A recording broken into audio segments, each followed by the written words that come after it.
በስመ አብ ወወልድ ወመንፈስ ቅዱስ አሐዱ አምላክ አሜን። ሃይማኖተ አበው በመባል የሚታወቀውን 131 ምዕራፍ የያዘውን ታላቁን የቤተ ክርስቲያናችንን መጽሐፍ ከዚህ በፊት ግዕዙን ከነ አማርኛው አንብቤ የእግዚአብሔር ቤተሰቦች በሚኖሩበት ሀገር ሁሉ እንዲደርሳቸው በሥላሴ ሚዲያ አሰራጭቸው እንደነበረ ይታወቃል። አሁንም ይህንኑ ታላቁ መጽሐፋችንን በዓለም ላይ ለሚኖሩ ለእግዚአብሔር ቤተሰቦች እንዲደርስልኝ አማርኛውን ብቻ በጌታችን በኢየሱስ ክርስቶስ አጋዥነት አንብቤ ለምእመናን ለማዳረስ እሞክራለሁ። እግዚአብሔር ለሁላችንም ይርዳን።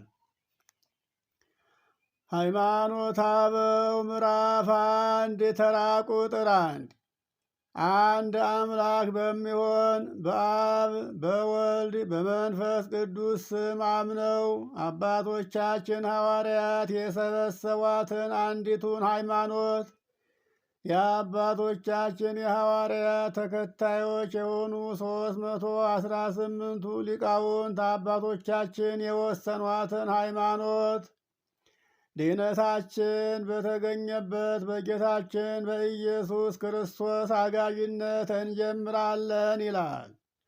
ተራ ቁጥር 2 ስለ ከበረችው ሃይማኖት በአባቶቻችን ላይ ያደረው መንፈስ ቅዱስ በቃላቸው የተናገረውን ከእነርሱም የእያንዳንዱን ሃይማኖት ሁሉ መናገርን ማንበብን እንጀምራለን ይላል።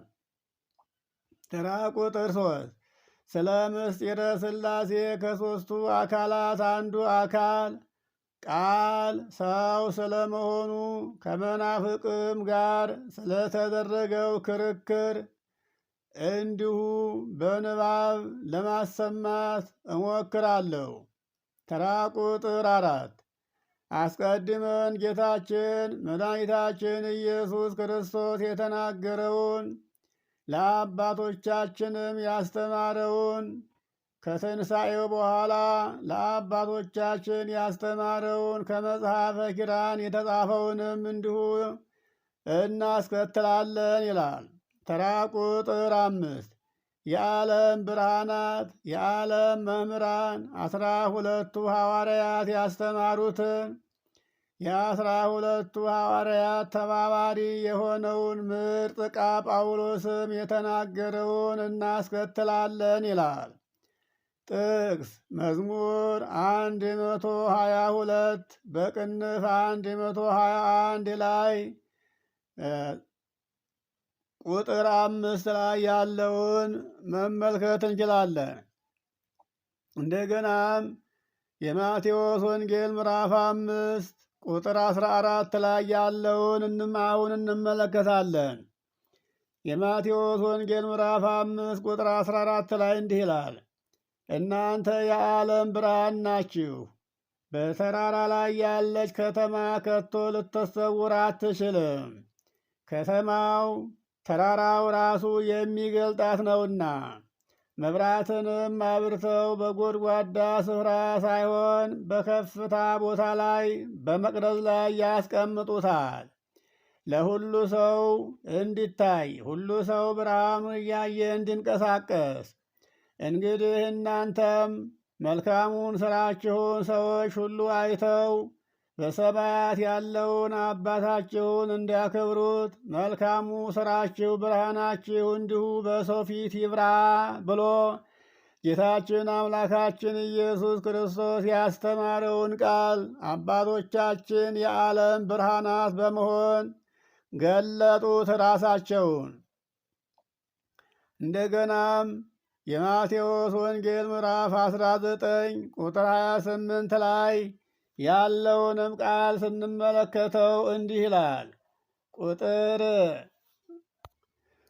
27 ላይ ያለውን ቃል ስንመለከት ሐዋርያው ቅዱስ ጴጥሮስ ጌታችንን ኢየሱስ ክርስቶስን እንዲህ አለው፣ ጌታ ሆይ እኛ ሁሉን ትተን ተከተልንህ፣ እንግዲህ ምን እናገኝ ይሆን አለው። ጌታችን ኢየሱስ ክርስቶስም እንዲህ አላቸው፣ እውነት እውነት እላችኋለሁ እናንተማ የተከተላችሁኝ ዳግም በምመጣበት ጊዜ የሰው ልጅ በክብሩ በዙፋን ላይ በሚቀመጥበት ጊዜ እናንተም ደግሞ በ12ቱ የእስራኤል ነገድ ልትፈርዱ በ12ቱ ዙፋን ላይ ትቀመጣላችሁ አላቸው። ስለዚህም ስለ ስሜም ቤቱን፣ ንብረቱን፣ ሚስቱን፣ ልጆቹን፣ እናቱን፣ አባቱን፣ እህቱን፣ ወንድሙን ትቶ የሚከተለኝ ሁሉ እጥፍ ያገኛል፣ የዘላለምንም ሕይወት ይወርሳል አላቸው። ነገር ግን ብዙዎቹ ፊተኞች የነበሩት ኋለኞች ይሆናሉ፣ ኋለኞች የሚሆኑትም ደግሞ ፊተኞች ይሆናሉ አለ። የሐዋርያት ሥራ ምዕራፍ 9 ቁጥር 15 ላይ ያለውንም ስንመለከት ሐዋርያው ቅዱስ ጳውሎስን እንዴት አድርጎ ወደ ራሱ እንደመለሰው እናገኛለን። ተራ ቁጥር 6 የጌታችን ወንድም የተባለው የኢየሩሳሌሙ ኤጲስቆጶስ ያዕቆብም የተናገረውን 72ቱ አርድእትና 7ቱ ዲያቆናትም ያስተማሩትን ወንጌልንም እንዲሁ እናስከትላለን ይላል። የሉቃስ ወንጌል ምዕራፍ 10 ቁጥር 1 ላይም እንዲህ ይላል፣ ከዚህ በኋላ ጌታ ከ12ቱ ሐዋርያት በተጨማሪ 70 ሰዎችን ሾመ። እነዚህንም ሁለት ሁለት አድርጎ እርሱ ሊሄድበትና ሊያስተምርበት ወደ ነበረው ከተማ በፊቱ ላካቸው። እንዲህም አላቸው፣ መከሩ ብዙ ነበር አለ። ይህም አዝመራ ነው። ይህም አዝመራ በዓለም ላይ ያለ የሰው ልጅ ነበር። ሰራተኞቹ ግን ጥቂቶች ናቸው አለ።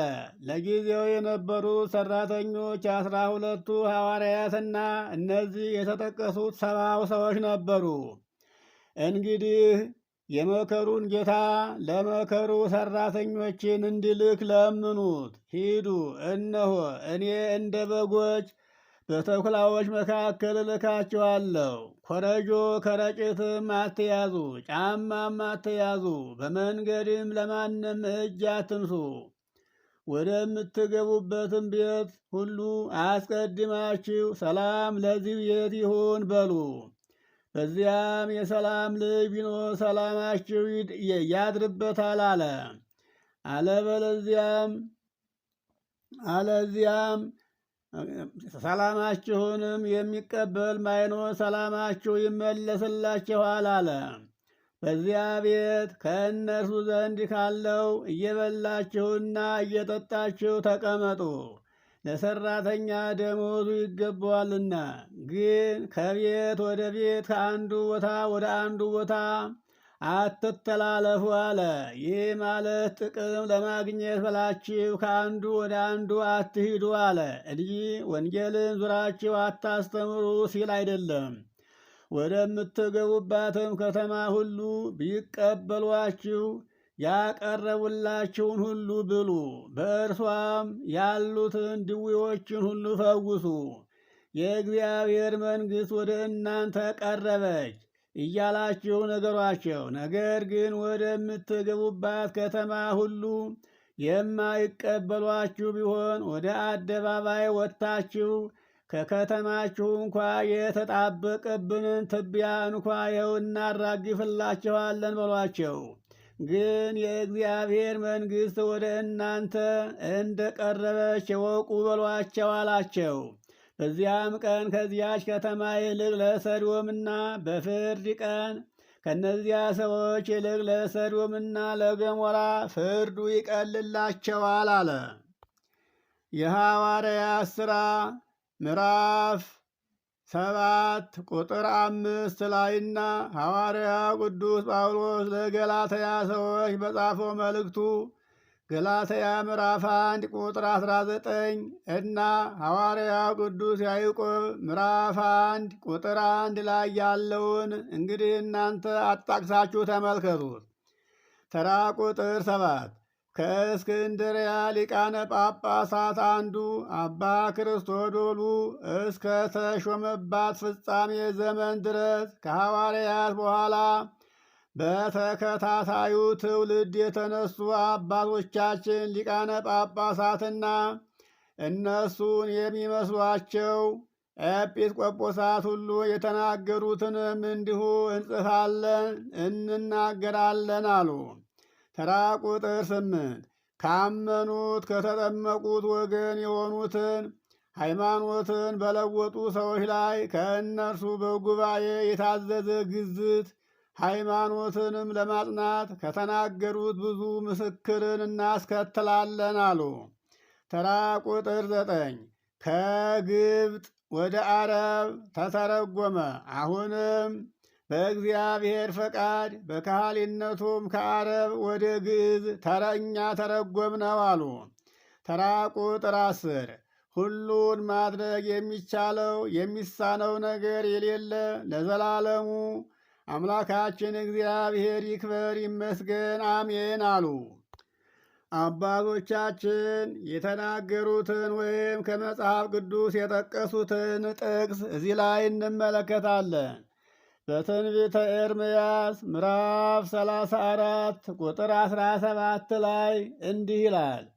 ስለዚህ እግዚአብሔር እንዲህ ይላል፣ ማንኛውም ሰው ሁሉ ለወንድሙና ለባልንጀራው የአርነት አዋጅ ለመንገር እኔን አልሰማችሁም። እነሆ እኔም ደግሞ እናንተን ለሰይፍና ለሸነፈር ለረሃብም ለስደትም የአርነትን አዋጅ አውጅባችኋለሁ እናገርባችሁም አለው ይላል እግዚአብሔር። ይህም እኔ እናንተን ከዲያብሎስ አርነት ነፃ ሳወጣችሁ እናንተ ደግሞ ሰዎችን ከአርነት ከባርነት ነፃ ለማውጣት የማትፈልጉ ከሆነ እኔ ለእናንተ ርኅራኄን ቸርነትን እንዳደረግሁላችሁ እናንተ ለወንድሞቻችሁ ርኅራኄ ቸርነትን የማታደርጉ ከሆነ እኔም የመከራ አዋጅን አውጅባችኋለሁ ሲል ነው። እንደገናም ጥቅስ የሉቃስ ወንጌል ምዕራፍ 1 ቁጥር 37 ላይና ሐዋርያ ቅዱስ ጳውሎስ ወደ ቆሮንቶስ ሰዎች በጻፈው መልእክቱ ሁለተኛ ቆሮንቶስ ምዕራፍ 13 ቁጥር 3 ላይ ያለውንም መመልከት ይቻላል። እኔ ወደ እናንተ ስመጣ ይህ አሁን 3ኛ ጊዜ ነው። ሁሉ ነገር በሁለትና በሦስት ምስክር ይጸናል። ሁለተኛ በእናንተ ዘንድ በነበርኩበት ጊዜ ለሁለተኛ ጊዜ በእናንተ ዘንድ በነበርኩበት ጊዜ እንደተናገርኩት አሁንም ደግሞ በሩቅ ሁኜ ሳለ ክርስቶስ በእኔ አድሮ እንደሚናገር ማስረጃ ከፈለጋችሁ እንደገና ተመልሼ ብመጣ እንደማራራላችሁ አስቀድመው ኃጢአት ላደረጉት ለሌሎችም ሁሉ አስቀድሜ ይህን ተናግሬአለሁ። አስቀድሜም ይህን እላለሁ። ክርስቶስም ስለ እናንተ ሁለተኛ አይደክምም። አንድ ጊዜ ሰው ሆኖ ተሰዶ ተርቦ ተጠቅሞ ደክሞ በመስቀል ላይ ሙቶ ተነስቶ አድርጓል። ሁለተኛ ለእናንተ እንዲህ ታስሮ ሊገረፍና ሊሰቀል ሊሞትና ሊነሳ አይመጣላችሁም። እርሱ አንድ ጊዜ በድካም ደክሞ ተሰቅሏልና፣ ነገር ግን በእግዚአብሔር